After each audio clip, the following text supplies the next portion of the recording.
ఒకసారి నేను బాంబే జోహూలో మ్యారియట్ హోటల్లో లాబీలో కూర్చుంటే లతా మంగేష్కర్ గారు వచ్చారు.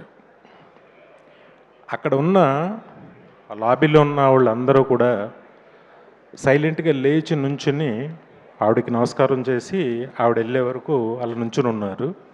ఆవిడ మామూలుగా అందరినీ విష్ చేస్తూ ఆవిడ లోపలికి వెళ్ళిపోయారు. ఆ తర్వాత చాలా కాలం తర్వాత సేమ్ ప్లేస్లో అమితాబ్ బచ్చన్ గారు వచ్చారు. అప్పుడు కూడా నేను యాదృచ్ఛికంగా అక్కడ ఉన్నా. సేమ్ ఒక సైలెన్స్, అందరూ లేచి ఆయనకి నమస్కారం పెట్టి కూర్చున్నారు. ఆయన అలా వెళ్ళిపోయారు, అందరిని విష్ చేసుకుంటూ వెళ్ళిపోయారు. సేమ్ సీన్ నేను చెన్నై ఎయిర్పోర్ట్లో అన్నయ్యతో చూసా. అన్నయ్య అలా ఎంటర్ అయ్యారు చెన్నై ఎయిర్పోర్ట్లో, మన ఎయిర్పోర్ట్లో కాదు.